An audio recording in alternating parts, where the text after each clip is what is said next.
Hello! Bienvenue sur The Learning Diary, le podcast pour les acteurs du digital learning en route vers leur épanouissement pro et perso. Dans ce podcast, tu trouveras des retours d'expérience de professionnels du secteur, des conseils si tu souhaites toi aussi devenir freelance, et des astuces pour accomplir tous tes projets de cœur. Sinon, moi c'est Delphine Froid. Dans le domaine de la formation depuis 8 ans et en ingénierie pédagogique depuis 6 ans, je suis aussi coach pour les acteurs du digital learning. Parce que pour moi, un acteur du digital learning épanoui, c'est un professionnel de la formation capable de réaliser des expériences d'apprentissage incroyables pour les apprenants. Je te souhaite une agréable écoute.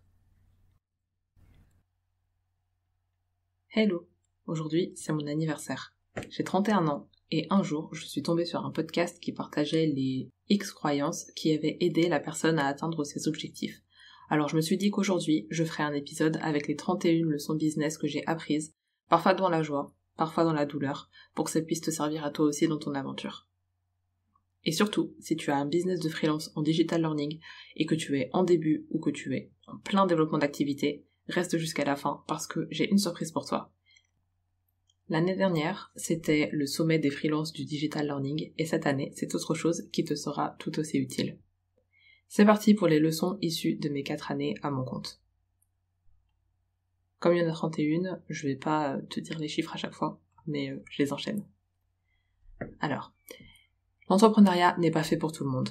Vouloir échapper à une situation ou être libre de gérer son emploi du temps ne suffit pas. Beaucoup de défis seront à surmonter et ça te demandera beaucoup de courage. En très peu de temps d'indépendance, tu en apprendras plus sur toi qu'en plusieurs années sans être indépendant. Tu perdras des gens sur la route, parfois des gens que tu aimes beaucoup, parfois moins. Si tu n'es pas honnête envers toi-même, tu n'y arriveras pas. L'entrepreneuriat fait ressortir tes qualités, mais fait aussi ressortir ce qui fera que ton activité ne fonctionnera pas. Tu auras besoin de passer au-dessus pour y arriver. Pour y arriver, tu devras être visible, d'une manière ou d'une autre, et ce, même si tu es introverti ou timide. Tes plus belles réussites se cachent derrière tes plus grandes peurs. Einstein disait que la folie c'était de refaire la même chose et d'espérer un résultat différent. J'ai tout testé, et je te confirme que c'est uniquement quand je suis passée à l'action malgré mes peurs que j'ai atteint ce que je n'aurais jamais cru atteindre. Ton estime de toi et ta confiance en toi joueront un grand rôle dans ta réussite. Alors si je te demande, à combien est-ce que tu t'aimes? Si tu es en dessous de 8, travaille sur ton amour pour toi, c'est vraiment important. Ta réussite n'est pas forcément celle des autres. Alors prends le temps de définir ta réussite à toi sans vouloir vivre la vie de quelqu'un d'autre. Travailler dur ne fait pas forcément gagner plus. Quand on a grandi avec cette croyance, il peut être difficile de s'en dépêtrer. Mais essaie de travailler plus efficacement et tu verras que tu n'as pas besoin de travailler au détriment d'autres choses pour vivre confortablement. Si tu as du mal à gérer tes finances dans ta vie, travaille ce point pour ne pas te retrouver en galère dans ton activité. Si tu as beaucoup de charges, soit plus de 34% de ton chiffre d'affaires, ne reste pas en micro-entreprise. Consulte un spécialiste pour faire un point sur ta situation, car tu perds de l'argent. Si tu es passionné par ton travail, par le fait d'apprendre, et que tu as tendance à beaucoup investir pour développer tes compétences et ton activité, assure-toi de te payer en premier. Paye-toi chaque mois si tu as choisi la micro-entreprise, même si le montant n'est pas encore celui que tu voudrais. Recevoir un peu d'argent sur son compte perso est très important pour ta persévérance et ta gestion du stress. Devenir freelance t'offre une grande liberté, celle notamment de faire ce que tu aimes, mais il y aura aussi des choses que tu n'aimes pas et que tu devras faire pour le bien de ton entreprise. Passe à l'action dès que tu peux. Ça réduit le stress, ça fait gagner en certitude et en confiance en soi. Un jour, ça devient une habitude et tu deviens inarrêtable. Ne t'oublie pas dans la masse de travail que tu peux avoir dans ce quotidien hyper riche. Tu restes ta priorité quoi qu'il arrive. Sans toi, ton activité est au point mort. Rejoins des groupes d'indépendants, car même si tes proches te soutiennent, ils ne vivent pas le même quotidien. La solitude touche tout le monde un jour, alors ne reste pas seul. Trouve ton pourquoi, ta motivation intrinsèque. C'est celle qui t'aidera dans les moments difficiles. Tu n'éviteras pas cette phase. Alors prépare-toi de quoi pouvoir remonter en énergie rapidement. Les résultats que tu recherches se trouvent dans les actions que tu ne veux pas faire. Je pense notamment à ces phases de prise de contact avec les prospects. Ton ou ta partenaire de vie doit être ton meilleur soutien dans cette aventure qui n'est pas la plus facile à vivre, on est d'accord. Si ce n'est pas le cas, trouve des personnes qui seront là pour toi. Mais ne pas être soutenu par la personne qui partage ta vie peut vraiment freiner ton développement, car tu es la moyenne des personnes que tu fréquentes le plus. Le monde n'est pas celui des bisounours. Il y a des gens qui te compliqueront la vie, qui ne partageront pas tes valeurs, qui profiteront de toi. Apprends à les repérer et à t'en éloigner au plus vite. Tu n'as pas besoin de faire comme les autres. Ose être toi et montrer ta propre personnalité et les gens se souviendront de toi. Si tu ne reconnais pas ta valeur et celle que tu apportes à tes clients, ils ne la verront pas non plus. Tu rencontreras des personnes incroyables qui t'aideront dans ton développement. Prends soin d'eux, car ils sont rares. Quand tu as peur de passer à l'action, demande-toi quel est le coût de ton inaction. Je sais que ça te coûte de passer à l'action, sinon tu le ferais. Mais combien ça te coûte de ne pas faire ce que tu as à faire? N'attends pas la fin de ton chômage pour te préoccuper réellement de ton activité. Ça, c'est vraiment une erreur que beaucoup font.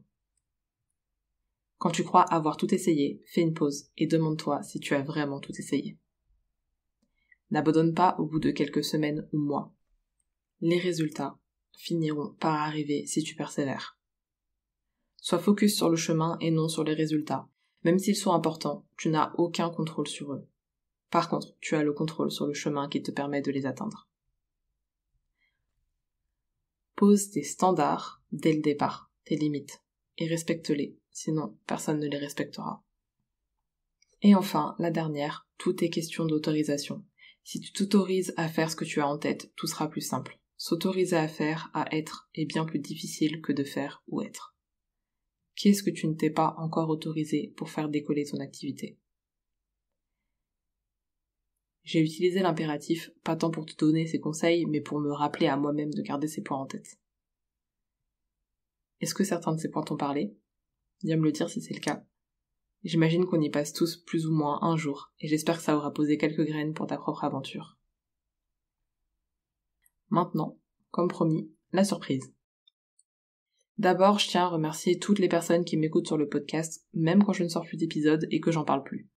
C'est vraiment précieux pour moi d'avoir des retours sur le podcast en message du coup sur LinkedIn, de voir les écoutes, mais aussi les auditeurs qui sont récurrents sur mes stats, parce que je sais que c'est des vrais humains, en fait, qui prennent le temps, leur temps, pour écouter ce que j'ai à partager. Donc merci pour ça. Tu le sais, ou tu l'imagines peut-être, le podcast c'est un média qui demande du temps, au niveau de la création, du montage, de la diffusion. Si t'as envie de m'aider à le faire connaître davantage, et donner envie aux autres de l'écouter, ce serait vraiment génial si tu pouvais me laisser une note et un avis sur ta plateforme d'écoute préférée. Si tu n'utilises pas les plateformes qui permettent de mettre une note, tu peux le partager à une personne à qui tu penses qu'il pourrait être utile. J'ai d'ailleurs décidé d'organiser un concours pour les personnes qui mettront une note et un commentaire. Je propose de tirer au sort une personne qui gagnera, en fonction de sa situation, une demi-journée en présentiel avec moi sur Paris, fin avril, début mai, pour passer en revue toute son activité et établir un plan d'action pour les prochains mois. Ou si tu n'es pas freelance et que tu n'envisages pas de le devenir, une place pour mon bêta-test, un coaching de 6 semaines pour faire en sorte que ta faible estime de toi ne soit plus un frein à l'accomplissement de tes objectifs. Je tirerai au sort la personne le 19 avril. Si tu as un pseudo, viens me dire sur LinkedIn que c'est toi pour que je puisse te retrouver. Pour participer, du coup, tu as juste à mettre une note et un commentaire sur ta plateforme d'écoute préférée, et on se retrouve le 19 avril pour le tirage au sort, et très vite pour les prochains épisodes. Je te remercie d'avoir écouté cet épisode jusqu'au bout. Si tu apprécies le podcast et que tu souhaites me soutenir, n'hésite pas à mettre une note sur ta plateforme d'écoute ou à en parler à une personne qui pourrait aider. Je te souhaite une belle journée ou soirée selon ton horaire. À très vite.